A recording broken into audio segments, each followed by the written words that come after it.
Hey there, everyone. Jeremiah here. Wanted to take a second to thank you for listening, and I want to give a special thank you to the supporters that we have on Patreon. Our Patreon account makes this podcast possible. It makes all these interviews and all of the thoughts that you hear right here, it makes it possible. We're very grateful to everyone who supports, and if you would like to support us, you can go to patreon.com/neoliberalproject. That's patreon.com/neoliberalproject. You can become a supporter, get access to some cool bonus episodes that we release every month for supporters only. And you could even get access to our Sticker of the Month Club. We send out very cool neoliberal stickers every single month. And it keeps my mouth talking. It keeps my head giving takes. It keeps all this going. So if you like the podcast, if you want to support the podcast, we would really appreciate it. And that's the message before the show.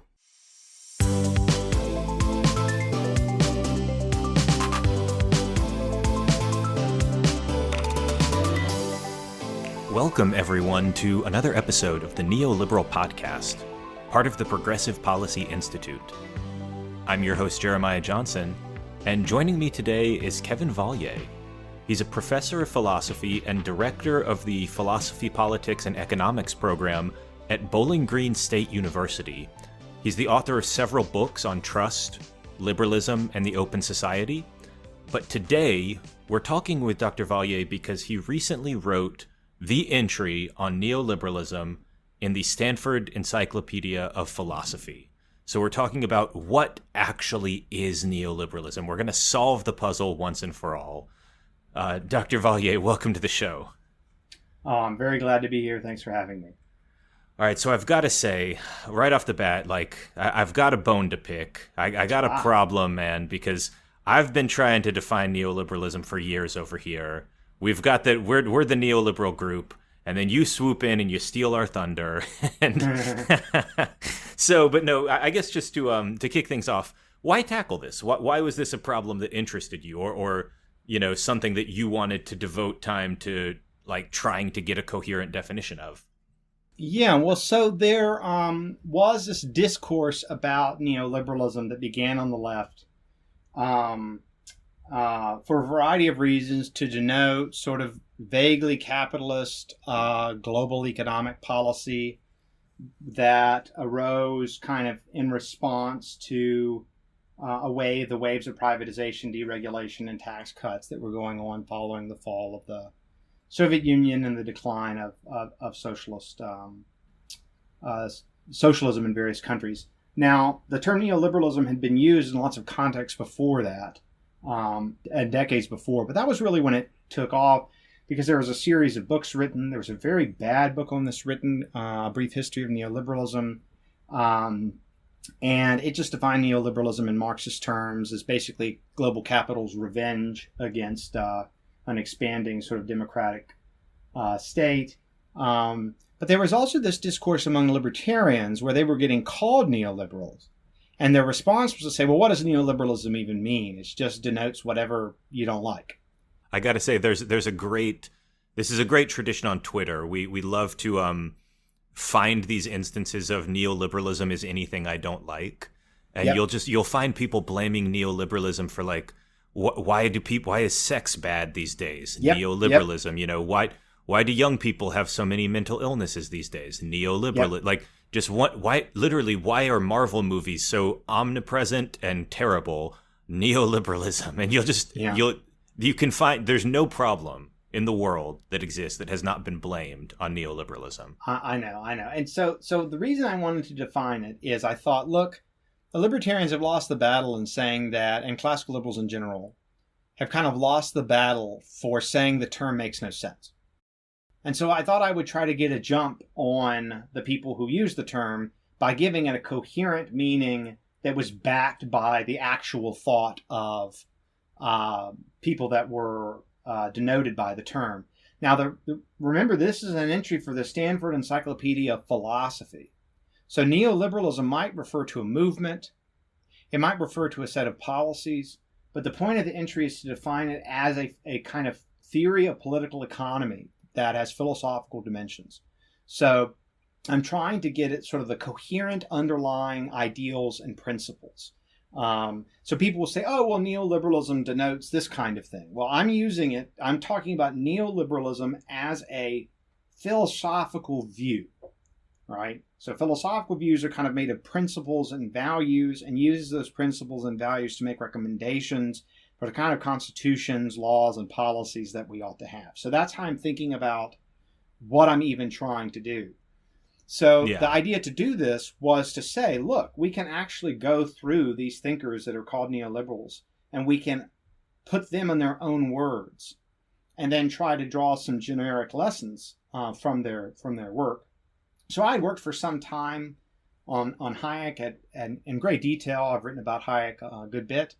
And to a lesser extent, I've written on Buchanan. Milton Friedman is kind of philosophically the thinnest, but he does have some clear commitments. And so I thought I would use that strategy, find the common strands between those three groups, because they all created their own schools or contributed to them. And so their points of overlap, I thought, would give us a good basis for formulating neoliberalism in a coherent philosophical fashion. So it's interesting you mentioned those three names, because I'm going to do something now that I want to do throughout the whole episode, and that is talk through your version of what neoliberalism is, but then also contrast it with what we've been doing. We're obviously kind of a modern form of this that's very new in the last few years. We're self-identified neoliberals, which is pretty rare throughout history. That's right. And we are obviously more of a political movement, and we're very self-consciously trying to create a political identity. That's we recognize what we're doing. That's the explicit goal, create a political identity. You said you're talking about more the philosophical groundings of this, but I think it's interesting to compare and contrast those two things, not because one is necessarily right and the other wrong, but just to see how they differ.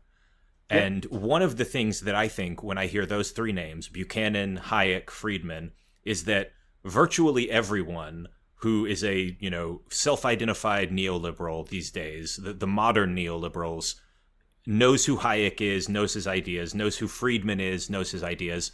But Buchanan, I think, would get a lot more like, huh? From our crowd, at least. So can you talk about why those three in particular are what you chose?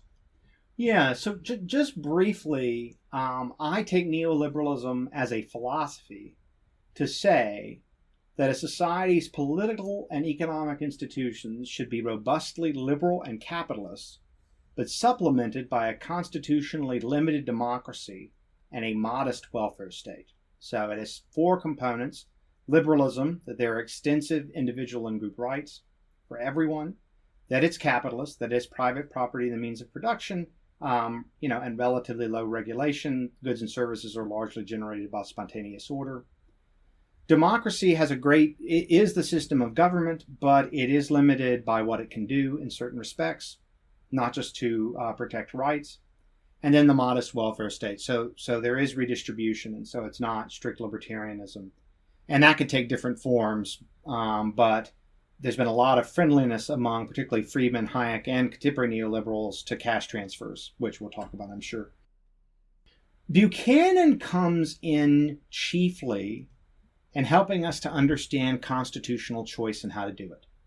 And Buchanan's main contribution was to argue that the models of rational action that economists apply to the market can also be applied symmetrically to the actions of government actors. So he proposes a kind of methodological symmetry where just because people work in government, they don't fundamentally change who and what they are and what their interests are.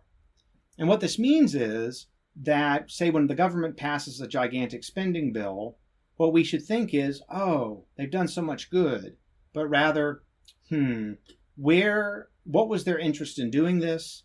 Who gets the pet projects?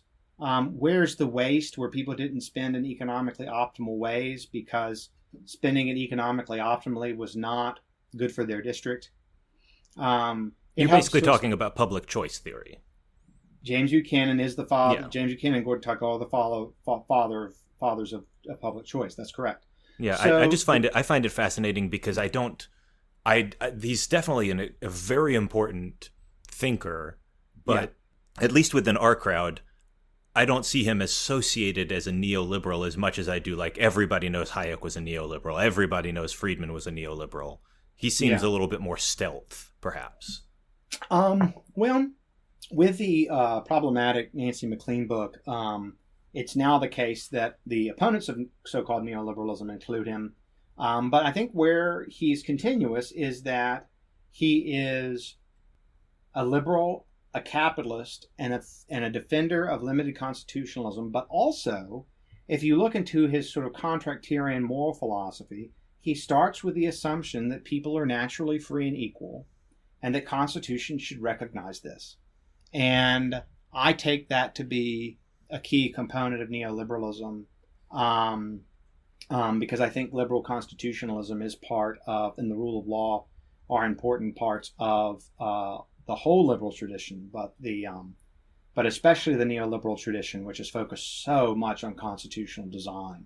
So that's one reason I think that Buchanan's important. I mean, a lot of neoliberal discussion today is just about coming up with kind of uniquely helpful and inventive policy solutions to certain long-running problems that make ample use of markets, but that aren't afraid to redistribute wealth in the process.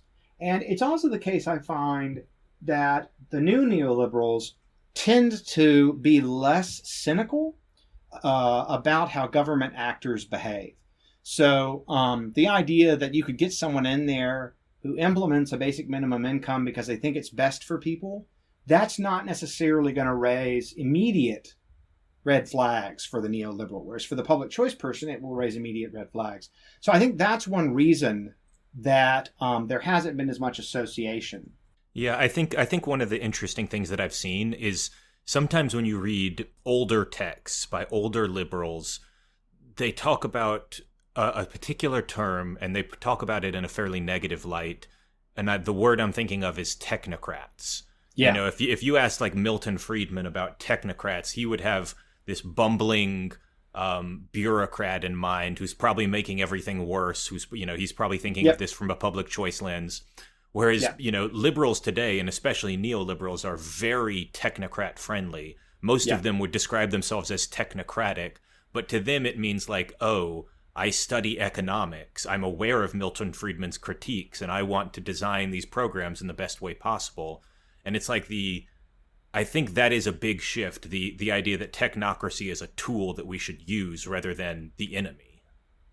Yeah, I think that's fair. It's definitely the case that historic neoliberals were always suspicious of the administrative state. And one reason for this was public choice worries, but another worry that Hayek emphasized was that they disrupted the rule of law because they tinkered. So one of Hayek's things is, I've written a lot on, or at least one piece directly on what kind of social justice Hayek was against and what he was for.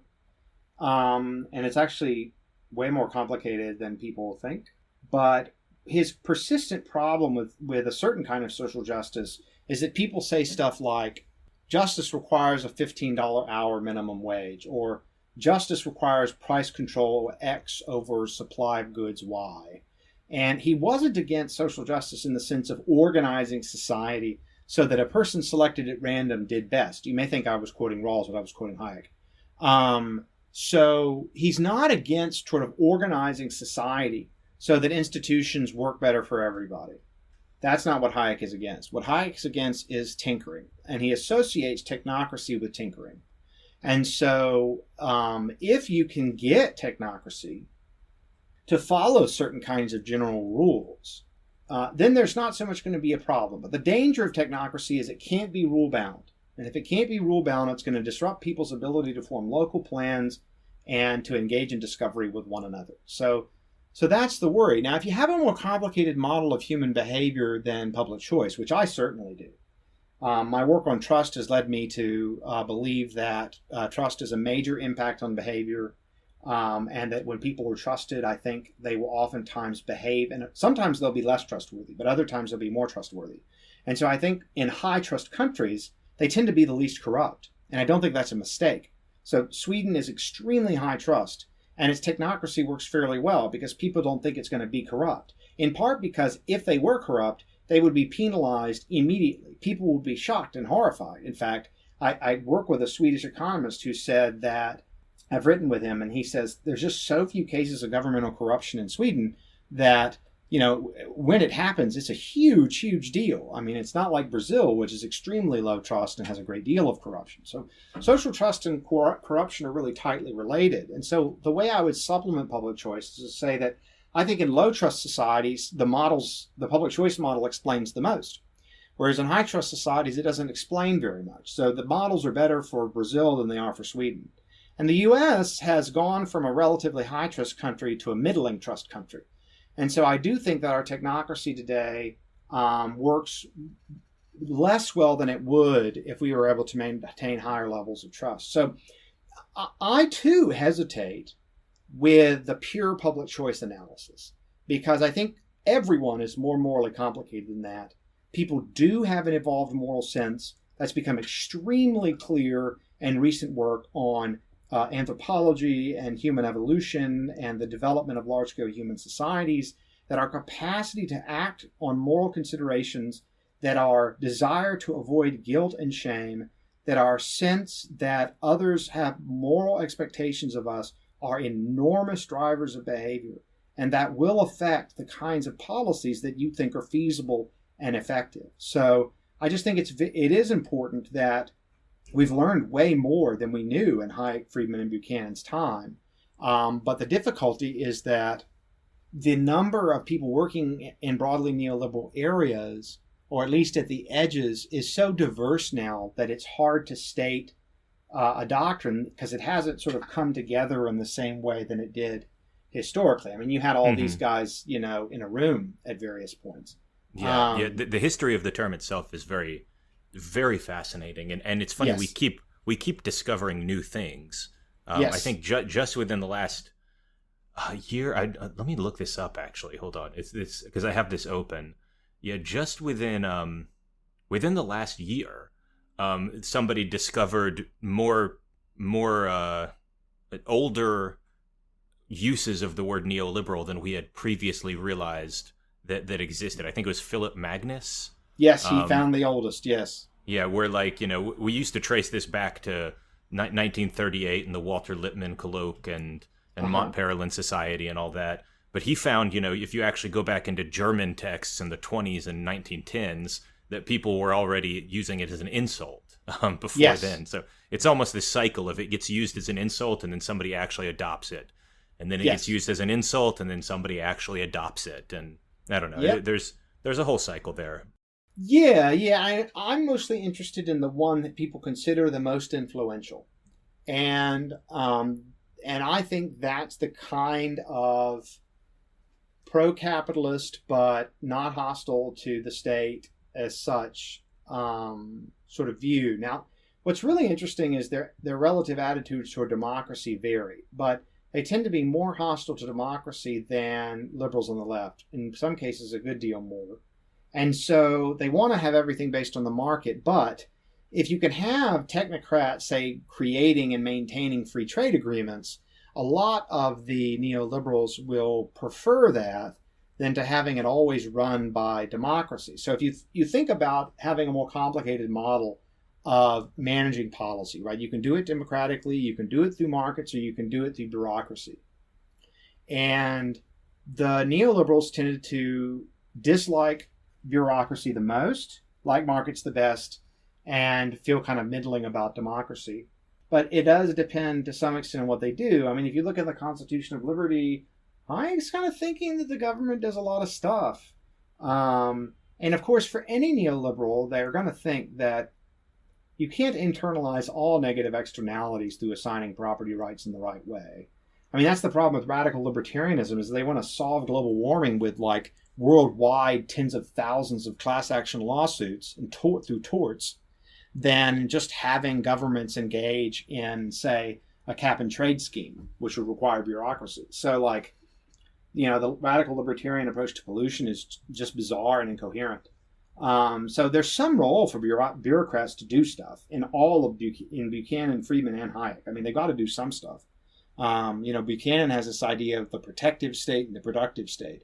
And the protective state protects rights, but the productive state produces public goods. So even as skeptical a guy of bureaucracy as Buchanan thinks there's got to be bureaucracy and it's got to do some stuff. They're not anarchists. Well, Buchanan said anarchy would be the very best, but it's an ideal. Nonetheless, the neoliberals have tended to focus much more on what we can do here and now than the ideals of, say, libertarians. It's an interesting thing I noticed that you brought up free trade at the beginning of that, because one of the things that probably the only major thing that I thought was missing from your definition of neoliberal, as I've always understood it, is an element of globalism. I think blame the referees. I know, but I gotta get my point out. Oh man, but it's interesting for me because I totally agree with the 4 points you listed, where a neoliberal is someone who is a liberal. They come from the general tradition of political philosophy. They ground themselves within liberalism. They're capitalist. They believe in embedding liberal capitalism within democratic institutions, and they believe in some sort of welfare state. And I think that is true for both our group and for the original, yes, neoliberals. But especially having come off of, reading Quinn Slobodian's book, Globalists, very good book, yeah. and which he actually titled Globalists. That's and right. Certainly the modern neoliberals are extremely globalist with regards to beliefs about immigration and trade and international institutions. Oh, yeah. That, to me, that's like a very core value that really transcends generations of this movement. So yep. How do you think that ties in if you had gotten your way and the referees had not cruelly cut down your entry? Yeah, you have 12,000 words. And I thought it was important to clear up some confusions, answer some criticisms, and lay out the basics at the national level. I would love at some point to be able to do some kind of like neoliberal global justice and poverty, maybe at some other outlet that's a little narrow for them to approve an SEP entry on it. But yes, free trade is, even the left liberals, like back when Krugman was less of a partisan and ideologue and just an awesome economist and publicized. I always tell people they need to read 90s Krugman, not not like New York Times Krugman. But yeah. If you're listening to this, go pick up like The Accidental Theorist or like Pop Internationalism. Yeah. Both great. He was so good back then, and now the frustrating thing is I know he knows how to respect his opponents, and then he just refuses to do it. So I think he lowers the bar in terms of rhetoric these days. But back then, few people describe the case for trade better. The funny thing about his academic work is that he won his Nobel Prize describing new trade theory, which is not necessarily like the, let's do free trade all the time, everywhere, in all cases. New trade theory is more like, when does free trade not necessarily apply? But like in the public sphere, he had to be like, no, actually free trade is way better than you could think politically. Like, it's very good. Yeah, he's pushing back somewhat on the traditional radical view, the Ricardian view. But relative to the public, he's much closer to Ricardo than where the average American is. So yeah, that's the rhetorical strategy, is you say, look, what's good for the country is good for the world, right? Like, we don't want trade barriers between Alabama and Mississippi, or between, two counties. That's the old Hume Smith kind of way of putting the point. It's very simple.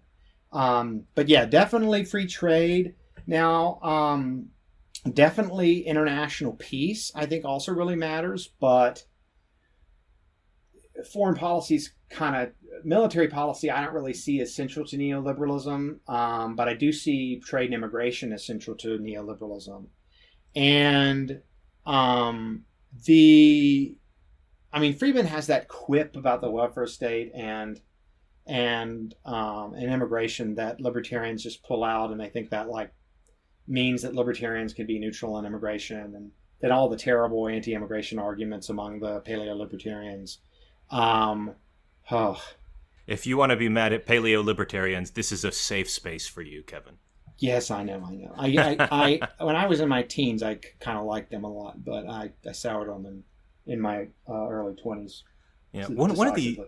one of the things that struck me most from Slobodian's book, which I thought was very good. Yes. Quinn Slobodian came on the podcast. He's actually mad at us a lot now. I don't think he likes us anymore, but we had a great time. But we had a great time on the podcast. He was very friendly. We had a great conversation. Yeah. He just gets mad at us on Twitter a lot, Yes. I think. But one of the things that struck me most about his book was his observation about like how many critical theorists in the kind of early mid-liberal tradition and the early neoliberal tradition came from like the Austro-Hungarian Empire. Yes. And viewed this empire with nostalgia after it collapsed. You know, Yep. their roots were in Austro-Hungary. After World War I, obviously that's not a country anymore. But they had viewed it as like, oh my God, we had this multinational empire where Yep. within Austro-Hungary, there's basically unlimited free trade to some extent. And they viewed that as like, this is the ideal state. This is a state with many nationalities in it. There's no real border controls between them. People can live and work where they want. They can trade. And like that really, really impacted a lot of these like German neoliberals and German ordo liberals. And like, Yep. It's very interesting how that played into the early conceptions of globalism. It's no surprise that the story started in Austria, you know. So, you know, because they're the ones kind of outside of England kind of carrying on, you know, the free market kind of message as it starts to decline in the late 19th century. Yeah, so I mean, I think that's true. I mean, there's a lot of nostalgia for the Habsburg Empire. I mean, it's pretty interesting. I've actually been studying as of late. Well, yeah, because you've been doing work with like on integralists and whatever, and there's right. like a They weird also Catholic like part it. of Twitter Yes. that still wants what's his face that guy who's technically the Habsburg heir. There's people who still want him to Edward actually Habsburg. Yeah, they love that guy. I like that guy because he loves Dune and like the Silmarillion and stuff. He actually seems like a very cool guy, to be fair. Yeah, I completely agree. Like, if he were king of Austro-Hungary, I would think, okay, like, Dune for everyone. Okay, that's fine. I He mean, seems that's very way better than- self-aware about it too. Like, Yes. he's what I would want to be if I accidentally was born the prince of some defunct empire, you know. Yes. Yes. I mean, yeah, so they like him because it was a Catholic multi-ethnic empire in the sense that the rulers were an centuries-old ally of the church. And the idea is that the Habsburg Empire makes imaginable the transition from liberal democracy back to integralism.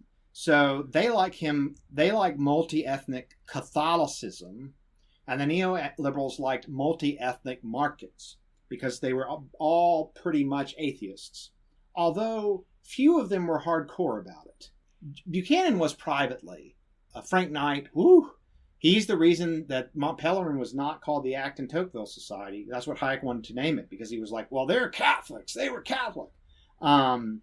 It's always weird to see that to me, because like I grew up Catholic, but I'm not super religious anymore. And it's always weird what I almost call this like old timey racism, where there's like very serious like anti-Catholic bigotry, which like in the United States, you just maybe it still exists somewhere, but it feels like a relic of a bygone age. It feels like somebody being like, I don't trust the Scots, and being like serious about it. Like it feels like a joke. Like you can't help but laugh if somebody wants to be racist against Scottish people, you know? Catholic intellectuals made a very great effort, and now they are at the apex of their cultural influence. They have the presidency, they have the Speaker of the House, they have 6 of the Supreme Court justices, many people on left and right that are very prominent.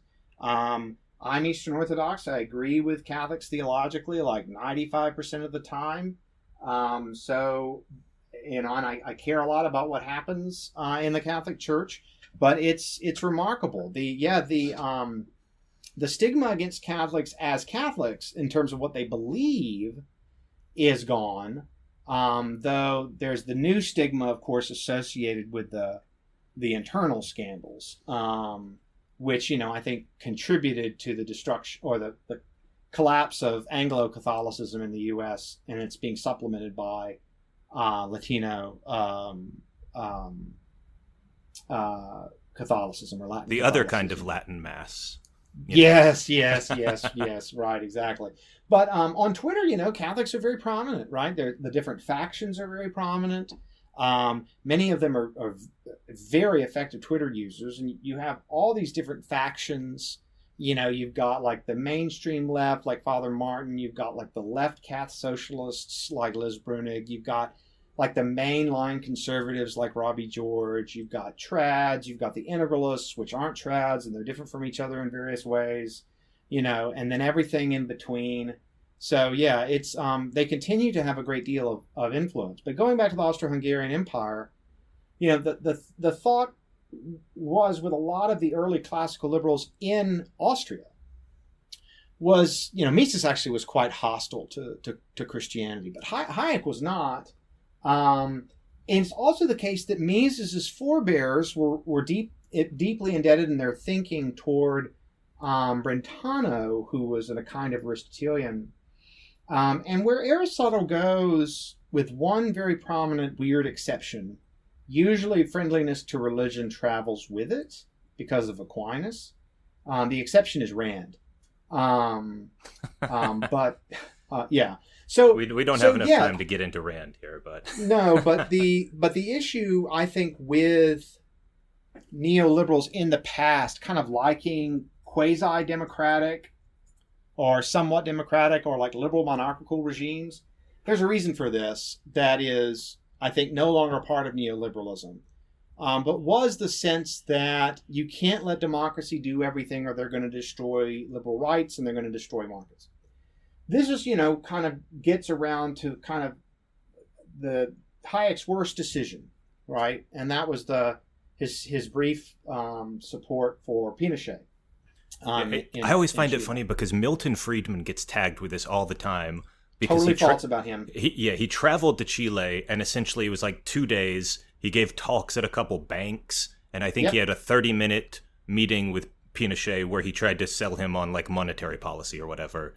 But like Friedman did this all the time. Friedman went to socialist China, like CCP China during the Mao era. That's right. And tried to convince the Chinese Communist Party to open up their markets. And nobody accuses Friedman of being a Chinese communist because of that. No, it's so dumb. I mean, in my view, there's just an irony that Friedman gets tagged with this, where Hayek was the one who actually, very regrettably, like you said, did kind of support Pinochet for a little while. Yeah, that's right. And I think my story about what happened was that he wrote Thatcher to try to get her support, and she wrote back and just like wailed on him. She was like, no.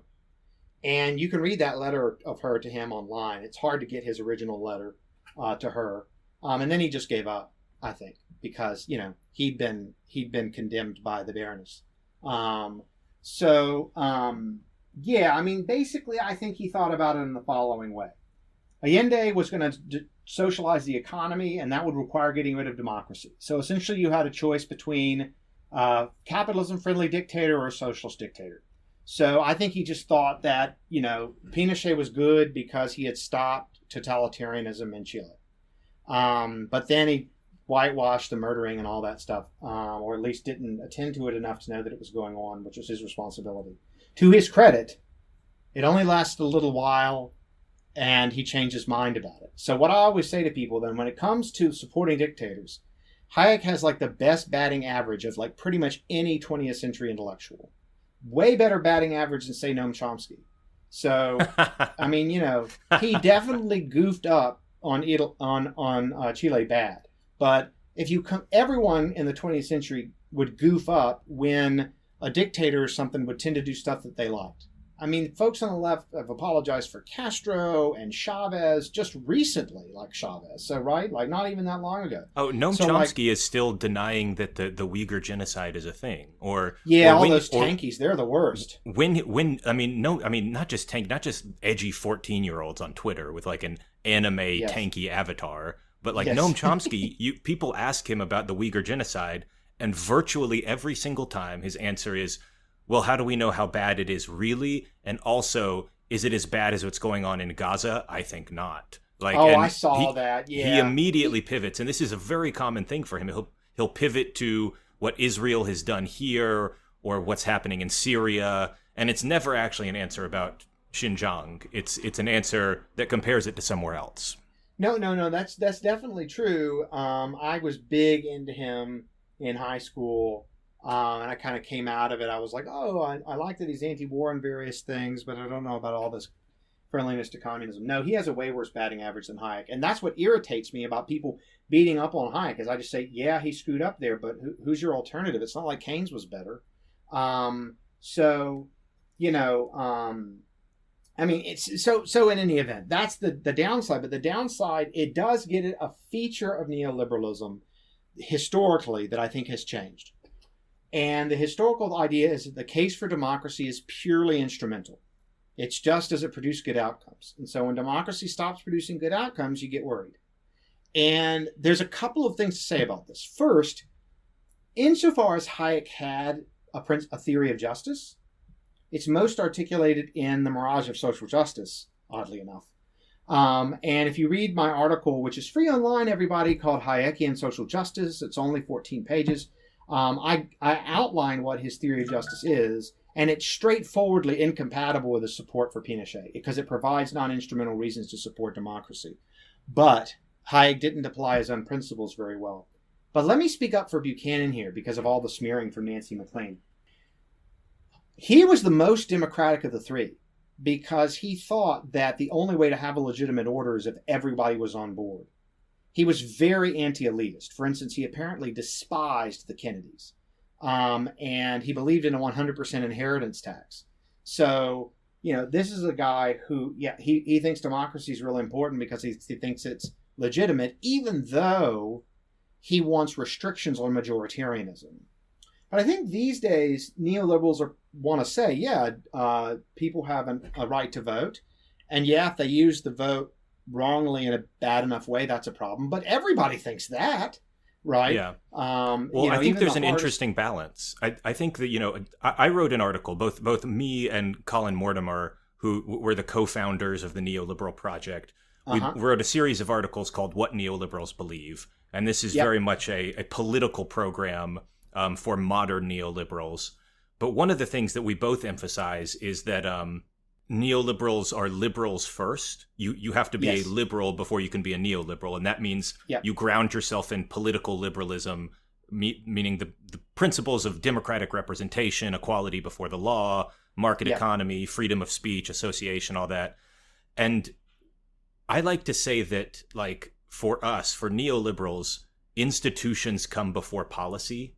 Like, if you ask a neoliberal, you know, things like democratic norms, the rule of law, human rights are more important than individual policy victories. That neoliberals would not throw away principles of liberalism or like degrade our institutions just to get a policy win. You know, the way that like integralists that we've been talking about are very openly saying, yes, I would degrade our institutions to get a policy win, 100%. Yeah, or to get even to get judicial wins. So, I mean, I think that one of the temptations now is that now that the two sort of sides of the political spectrum trust each other so little and hate each other so much, is that the temptation is to move away from any system where you have to be willing to lose. And liberal democracy is a system where you have to be willing to lose. You've got to be willing to lose the argument, and you've got to be willing to lose the vote. And so if you don't have much trust, liberal democracy can destabilize. And in fact, one thing that socialists often did, and fascists as well, was to sow distrust among local people and to destroy local institutions because, you know, they wanted people to turn around and rely on the state. Yeah, I mean, you can think of liberalism as like a social technology for avoiding total war. Because, that's like, right. You know, you think about Catholics and Protestants in the Middle Ages, and there's basically total war for a period of time where it's just all against all, Catholics and Protestants, to varying degrees trying to exterminate each other. You know, you convert or you get exterminated, and liberalism kind of pops up as this alternative where you don't have to exterminate each other to live side by side. It takes a long time for the modus vivendi thing to be become moralized. So, so usually you mark the end of the Middle Ages with the Reformation. And then the big nasty wars of religion, there's some in the 16th century, but some of the worst are in the 17th century. Because then you get the Peace of Westphalia, and that's kind of whoever the prince's religion is, the religion of that country or city-state or whatever. And that's just de facto toleration, and it takes... And so there's some people like Locke defending toleration late in life, but then it takes a while for people to really get there. You have like the second version of this. The second version of this is like, okay, we're not going to kill each other in total war, but we're going to kind of discriminate against each other, hate each other, not trade with each other, maybe kill each other quietly in small numbers. And this, you could think of this as like the Irish Troubles almost. Yeah. And like liberalism 2.0 is like the next version of that is the Good Friday Agreement, which is, again, a deeply liberal thing to do, to say we're going to live together without hating each other and killing each other and discriminating against each other. And, like there's an alternative. You can be a Catholic and a Protestant and sit down and have dinner together in peace. And like, that's a very modern liberal idea that was not the case for a lot of human history. Yeah, it takes a while for people to see the principle of toleration as a moral requirement. Mm-hmm, yeah. And I've been thinking a great deal about this, because the direct challenge of the anti-liberal is that toleration is at best a supplemental moral principle. But the real moral principles are realizing the true values, no matter if people dispute them or not. So what I take to be really distinctive about illiberalism is that it rejects the principle of toleration, restricts it to a variety of people. Now, lots of people say, oh, liberalism's intolerant, and I have a whole bunch of things to say about that. But I do agree with your broader point that, contemporary neoliberals seem to have like deep moral commitments to certain kinds of institutional arrangements that respect equality. Another thing that I think modern neoliberals have is that they tend to be left-leaning on social issues, and very much so. Very progressive on social issues as far as LGBT rights kind of thing and racial justice and that kind of thing. I don't think modern neoliberals go full critical race theory like you would see on the left, the capital L left. Yes. But they are very much aware of racial justice issues and discriminatory issues and just bigotry in society generally. And I think that makes sense in one way. The difficulty is when you start to buy into, and I don't think neoliberals do, but when you start to buy into theories from the capital L left that there's inherent social conflicts between races, genders, and so on. Because I take it what the hallmark of the liberal tradition is the idea of structuring society so there's a harmony of interests. Because ultimately, we can institutionally solve conflicts. Not all of them, not all the time, but boy, we can make an effort.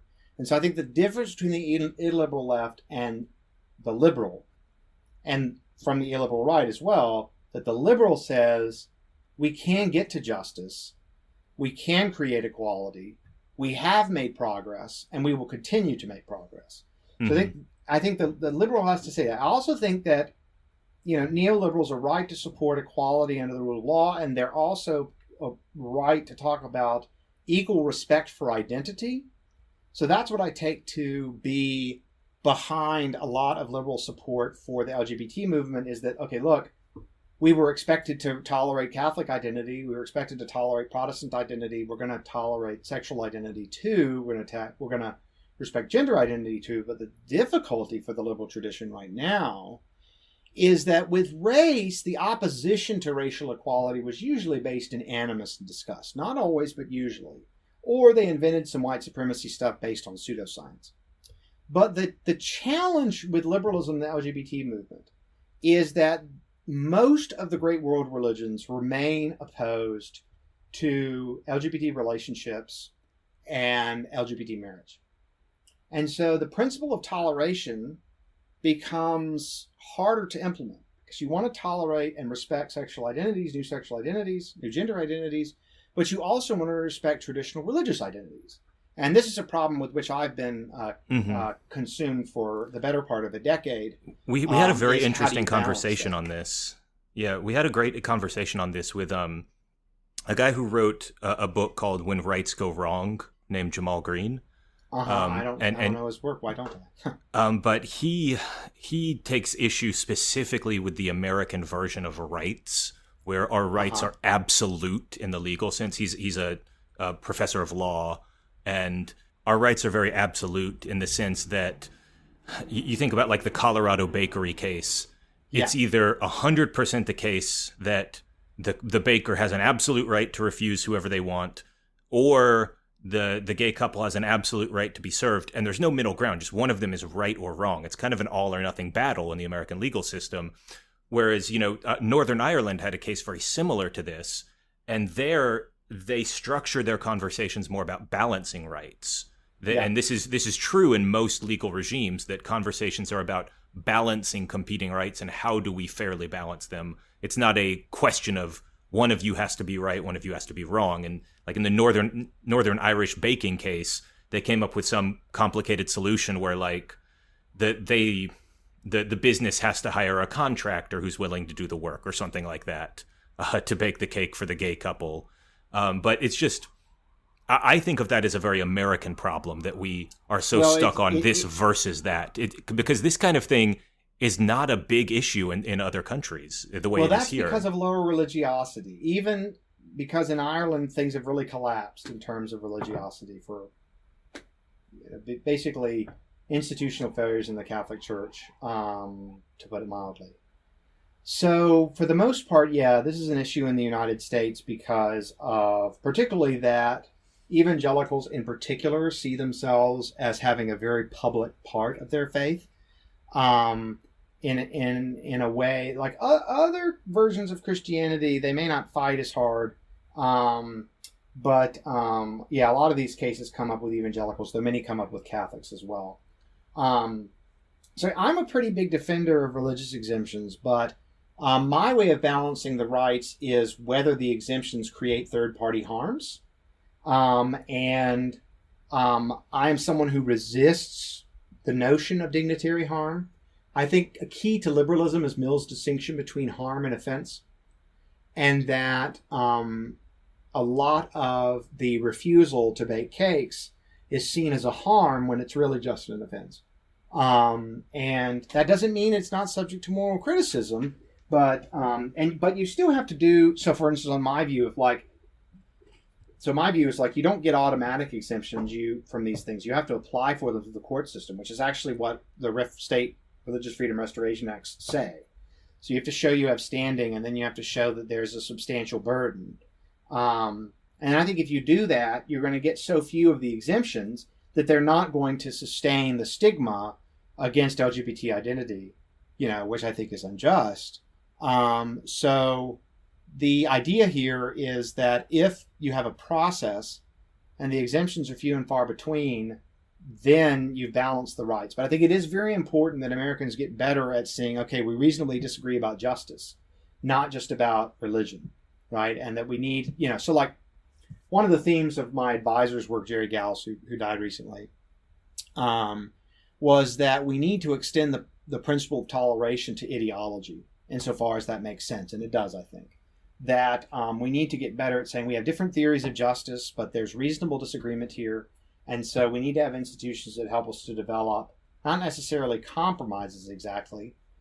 You might, but in some cases, there's some real balancing that has to be done. But there's a lot of language in the culture. There's just a big 10,000 liked tweet that was like, we cannot compromise on justice. And I wanted to retweet and like, no, actually we compromise on it all the time. We need to get better at it. But it seems bad, right? Like, why would you compromise on justice? But then hundreds of years ago, people would say, well, how can you compromise on heresy, right? But we found a way. So, that's, I think, the next step is for the liberal to say, look, we need to find ways to transcend ideology, reduce polarization. The way I think about it is like classical liberals in the early 2000s, their war that they wanted to stop was Iraq. And the war we've got to stop in the 2020s is the Cold Civil War that we have now. And so I think it's super important for liberals of different social conservative or socially liberal stripes to be able to practice the principle of toleration when it comes to their differences. And I think that liberals need to be able to show that they can talk the talk, because the big rap on them from the anti-liberals is that they don't, is that they were never for neutrality, they were always lying, and they could never be trusted. And I think what's been going on is that as illiberalism creeps, there are some people kind of on the fence, and they've been burned enough by, say, bad behavior from the Republican Party that they don't trust anybody who has a different view on, say, the LGBT issues, when, there are a lot of reasonable, well-meaning people that just disagree for theological reasons. They just have a different metaphysics, and metaphysics is really, really hard. Those are just really hard to dispute. So if we think that there's reasonable disagreement about religion, then I think we're committed to thinking there's reasonable disagreement about sexual ethics. Yeah. As we create our movement, and we create this identity, one of the things that I try to emphasize is that we're very self-consciously a big tent, that, neoliberals in particular should be willing to work with all kinds of liberals, whether that's libertarians, conservative liberals, mainstream liberals, progressive liberals, social democrats are all generally in the liberal camp, and we try to keep it big tent because I think it's it's the right way to do politics. It's our theory of politics is pretty pragmatic in that sense. But one thing that you mentioned there, and we've been returning to over and over, is the fear of rising illiberalism. You can't talk about liberalism without mentioning its mirror to some extent. And there are people who fear this is rising on the left and the right, probably more so. Probably the more immediate fears are on the right. But it's almost its own round of discourse these days is how much should we be worrying about this? There's some people who say, stop wetting the bed. This is not that big of a deal. You're freaking out. But there's other people who rightfully point at Trump's, attempted coup and January 6th and, the weird identitarian association with Hungary now, where Tucker Carlson is going to Hungary and promoting it. And so I guess from your perspective, how worried are you about rising illiberalism? Is this just normal history, like there's always some illiberalism, or is this an especially bad period? I guess I would make 2 points. The first one is it is very bad, and two, it's not all that unusual. So when my advisor Jerry Gauss died, last year he was putting his finishing touches on a new book called The Open Society and Its Complexities. And the main question is the book is whether human nature is fit for the open society, because Hayek has all these worries that our evolved moral sense was incompatible with open orders. And Jerry makes the case at some length. And I'd love to come back with some of his other students to talk about the book in a couple months. But basically, he's asking the question about whether an open society can be stable given, our best science about human evolution and the evolution of our moral capacities and our moral emotions. And one of the things he points out is that open orders, which we can understand as Popper did, orders where you must make personal decisions. So in closed orders, kind of all the decisions are made for you, right? You just sort of follow the rules and that's your life, right? But in open societies, you do put people in a situation where they have to make big choices for themselves. And one problem with the open society that Hayek saw clearly was that open orders are not just complicated, they're complex. And they're complex in the sense that their causal variables, their elements, exist in causal feedback relations. So there aren't just lots of parts, there are lots of interactions between the parts. This makes complex orders extremely hard, not only to predict policy outcomes, but to even understand outcomes after they've happened. And so one of the worries about open societies is that they're not stable because they're too diverse and they're too unpredictable. And there's all this new good work on how hard expert prediction is and how bad it can be. We've learned this in some very extraordinary ways. But there is this tendency within human nature to say, okay, isn't it better if we just have the rules set out? The rules are organized with a common goal, and let's go for it. I call this atavism or tribalism. And Jerry says, look, that is a part of us. This goes back a really, really long way. But we also have other capacities that allow us to follow general rules and so to develop larger cooperative orders.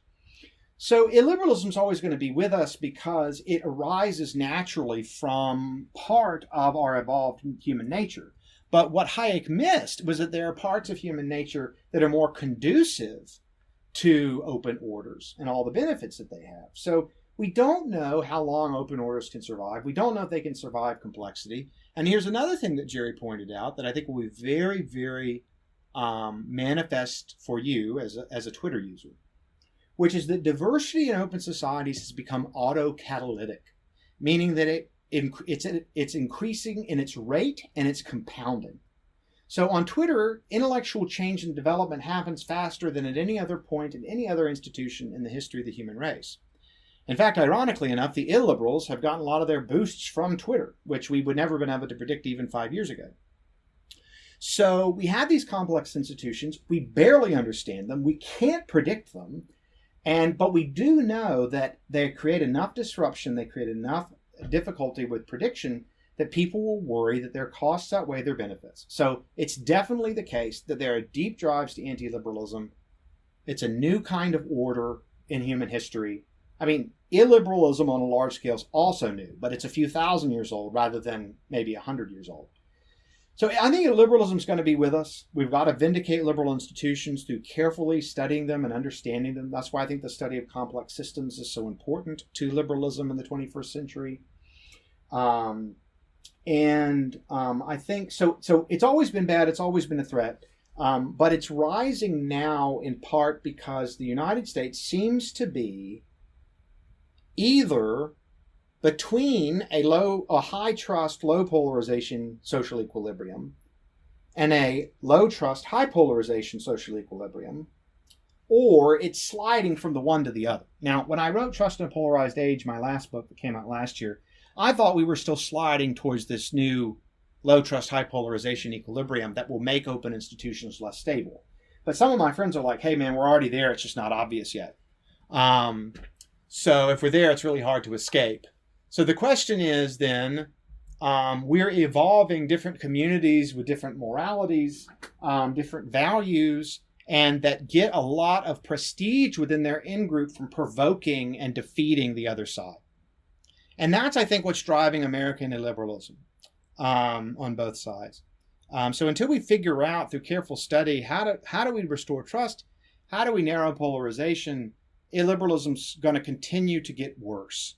And the temptation with the Hungary stuff, and this is kind of my sort of take on this, is that when you think your opponents are evil, your openness to new weapons increases, right? You say, okay, we have to defeat them. And so, with the Japanese, we have to defeat them, so we have to use a nuclear bomb.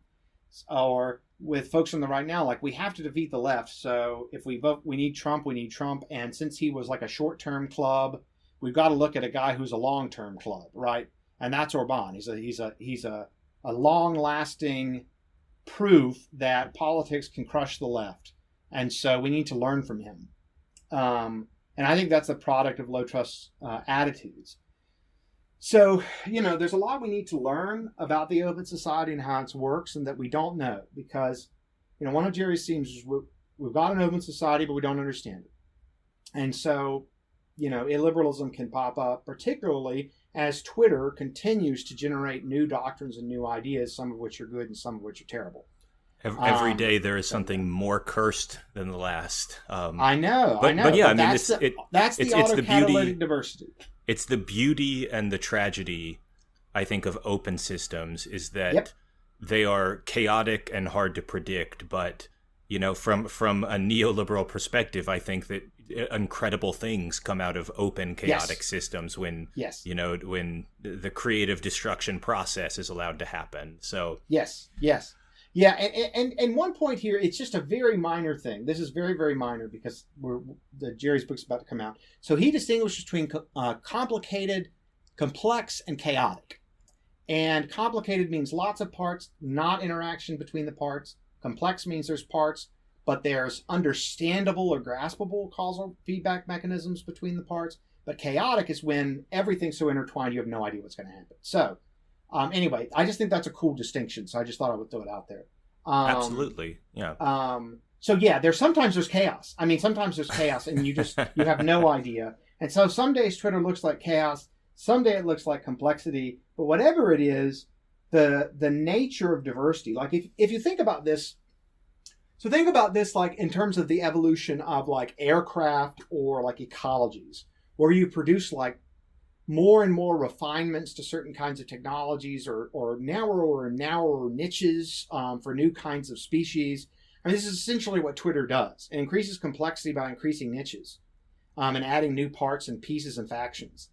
And this is social dynamics at play because you get rewarded for novelty and extremism on Twitter. You know, if you say it's once you're a conservative, it's not enough to say like I want to do X, Y, and Z that is like standard conservative planks. You have to be like I want to create a Catholic, monarchy, and that actually gets you way more attention and hits those little dopamine buttons in your brain. And then once there's a whole group of people saying I want a Catholic monarchy, then you've got to go be even crazier than them. You've got to be like, the Pope is a lie and we need a new Pope that goes back to like pre-Vatican II or whatever. You get I've met some of these people who are they've been around longer than the integralists actually. But no, it's fractally crazy. There's crazy all the way down. Fractal madness. That's a great way to put it. Fractal madness. So I have another question that is extremely important. It's probably the most important question I will ask. Yeah. How do we get modern neoliberalism into the Stanford Encyclopedia entry? That's what I'm really going for. Well, I mean, here's the trouble. You can tell this is my very serious question. You're responsible for updates to the entries every 3 years. You can throw in stuff sometimes, but if it's big enough, it has to be refereed again. So one possibility that's very, very easy is at the very bottom, there are internet resources. And I can stick y'all in other internet resources because that's an open bracket right now. As far as building it in like modern neoliberals, I have to watch and see how that takes shape. And see kind of what's written because, political philosophy, the way it works, at least in these entries, is that you need like books. So Buchanan would say that, ultimately you are a self-interested actor and there's a way that I could just bribe you to put us in there and write a little section. Yes. This is very Buchanan take on this. Arrangement. I can easily put you in the other internet resources because they were like put something. But yeah, changing the entry right now, I've got to see kind of how it goes. One thing I can probably do is like add a sentence or two somewhere, but I can check. But I mean, more seriously, in an actual serious way, is I do hope that at some point, the modern neoliberal movement, which is nascent at this point, obviously nobody from our current cohort is as influential as Milton Friedman yet. Yeah. But my great hope is that eventually it is recognized as like this is a serious growing movement that we need to like recognize and start documenting somehow. That's the goal of what we're doing. So, it's my ambition, and if the more I can badger you into helping us, I'll be shameless about it. Yeah. I'll watch and follow and think it through. I think it could say that there are like modern neoliberals. So what I could put in the other internet resources is I can say like there's a modern neoliberal movement. They share some continuities with these other figures, but some discontinuities, more continuities and discontinuities. Check out their stuff here. So just send me like some links and then I'll see what I can do. Absolutely. I'm happy to. Great. All right, so we're going to link, obviously, a few things that Kevin has written. Obviously, the Stanford Encyclopedia entry we're going to link. Other than the entry itself, is there anything else you would recommend that people who are interested in the history of neoliberalism should read? This is our traditional final question on the podcast: is if somebody wants to learn more, what should they go do?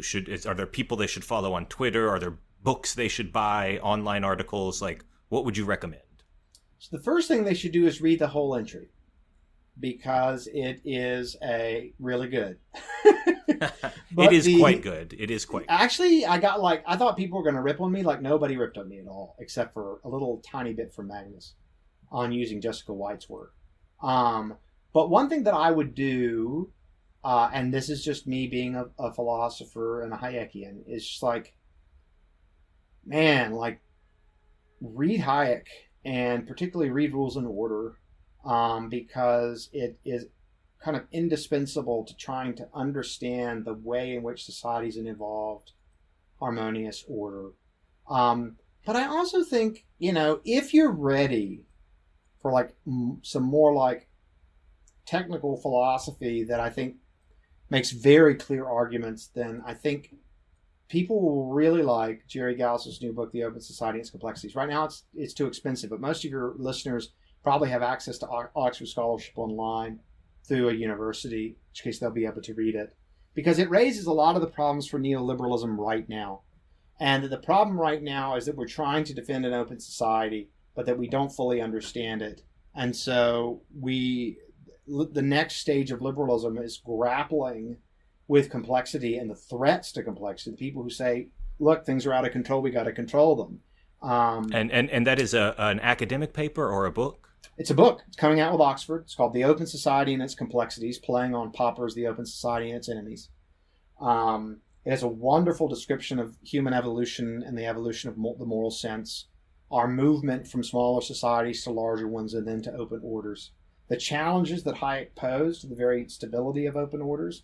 Because, I mean, more than anyone, Hayek understood the open society, and so he understood the threats to it better than anybody too.